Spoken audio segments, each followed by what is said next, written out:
Hey, welcome to my YouTube channel. Hello and welcome to my YouTube channel. My name is Nena. If this is your first time, you're very welcome.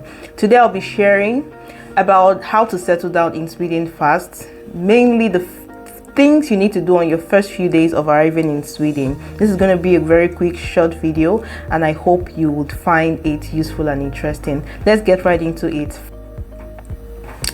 So the first thing I'd like to talk about is money. Very important. You need money to settle down fast in Sweden. Now, Sweden is a very cashless society or cashless economy. Most things that you get to do here, you have to do it either by your card or some e-payment channels.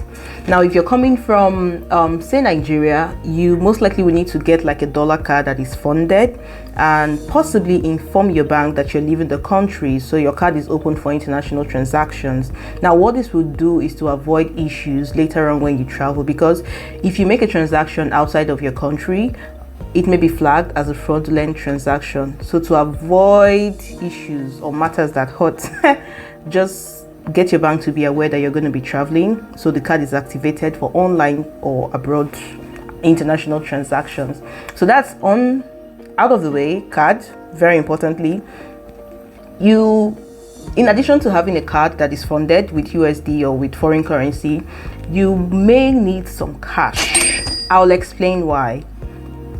Now, for when you arrive, before you even probably get into the trouble of card or no card, maybe it's good to have a little bit of cash that you can change in the foreign exchange at the airport. I had to do this and I think it really helped me out, at least for all the minor things I had to get for the first 2 or 3 days while I was still trying to sort out my card transactions.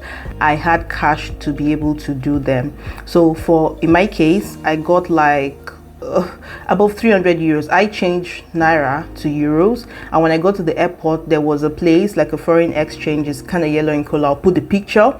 I changed the euros to Swedish crowns. Now, in your case, you can change whatever you think will be good for you for some little expense when you arrive here. I cannot attest to the rates that these foreign exchange guys change. I don't know if they're the best, but I mean, I just had to do what I had to do given the limited knowledge that I had at that time. So first thing, a recap: money, most importantly your card, and then possibly a little amount of cash that you're going to change to Swedish crowns. Quickly, let's move on to the second one, your arrival process, what you need to know. Now, this I will talk in 2 major categories. Firstly, those that are going to arrive on the arrival day of their university, and then those that are coming on their own. No arrival day, they're just going to show up by themselves. Now, the arrival day, there's something called arrival day in Sweden. What it means is that universities go out of their way to help international students settle down fast. Mainly what they do is that they are going to be waiting for you at the airport. They have like student volunteers that will be at the airports waiting for international students during the whole of that day, during some specific time. So what they do for you is there's a bus that will be at the airport. The students are welcoming students. Sometimes this schools could go as far as even helping you get a SIM card, already have SIM cards that they can distribute to you. So find out for your university if they're going to have an arrival day. Find out what that day is so you can plan your travel, if possible, logistically, to make it on that day, because it's really going to make your life easy. So if you arrive on the arrival day, your school is going to get you from the airport, take you to school, help you with your registrations, all the necessary registrations you have to do for that day. This is a very big bonus. And if you have an accommodation from the school, they're also going to give you like your bedding kit, everything you need, maybe your pillows, everything, your keys. You're going to get everything that day. But as far as I know, that is where the journey ends for the school. You have to find your way to your hostel on your own. But that alone is a very big plus, if you ask me, that your school gets you from the airport down to the school. It really makes settling down easier. But for those of you who cannot make it on the arrival day, all hope is not lost, but you just have to do things on your own. It's not so bad, but if you follow what I'm going to share in this video, it will probably help you settle down fast. So if you're coming on your own and you arrive at the airport, very importantly, try to get some cash exchange if you have cash, but if not and your card is working, that's fine and good. So when you've gotten that out of the way, second thing that's important, try to get a SIM card. In fact, get a SIM card.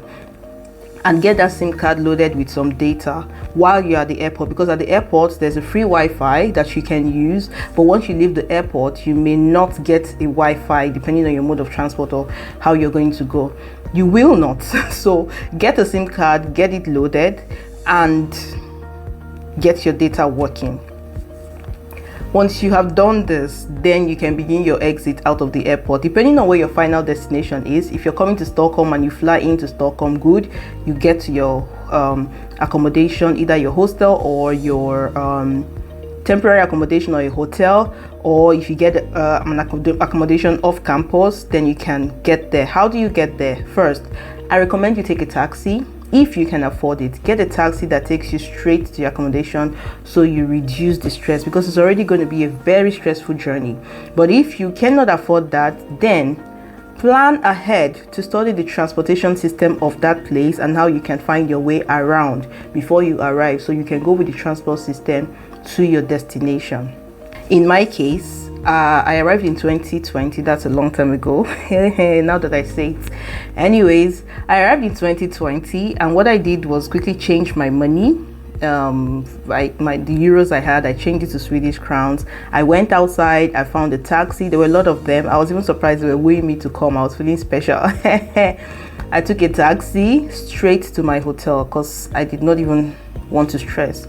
So I took a taxi to my hotel. It was in the peak of COVID, and it wasn't so easy to get flights that aligned with my school's arrival day. So the only and whatever flight I saw was the flight I took. So with that flight I arrived, I had to stay in the hotel for like 2 or 3 days before the day I was able to go register in school. So on that day I went to register, I got my bedding kits. On that same day was the arrival day where KTH, my school, my alma mater, went to pick students. So there were a lot of people, lots of international students. It was so much fun. I'm not a very outgoing person, but I had to try and learn to interact with people, ask them, where are you going to? I found some girls that were going my way to my accommodation, which was far away from the school campus. So I just tried to talk a bit, tried to ask questions, know what's happening. And then in that setting, I got to find out about the student union. I got to find out about some of the activities that they had already planned for students that were incoming, and I tried to be a part of these activities. So very importantly, try to network, try to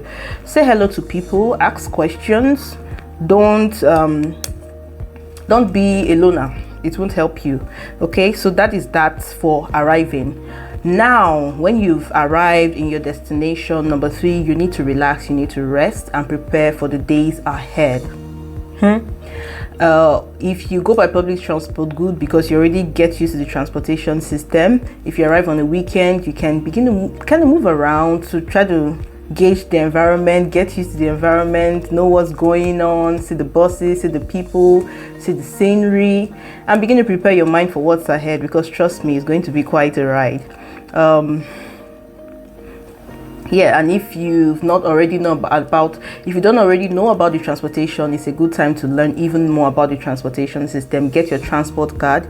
Students have discounts depending on your city. There are different transportations. For Stockholm it is SL, for Uppsala it's UL, for Göteborg I'm not sure.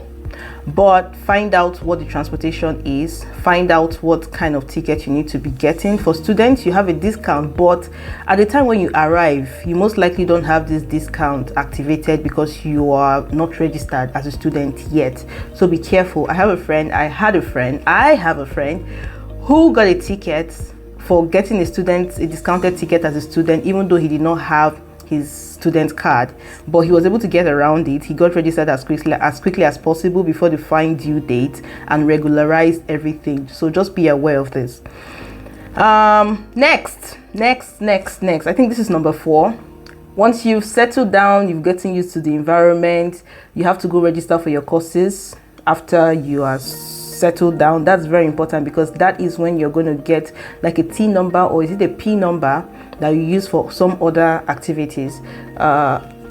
Immediately after this settling down, you have to go to the tax population register. It's called Skatteverket, to get registered in the system, to get your social security number. Look, this number is the most important number you're ever going to use in this Sweden.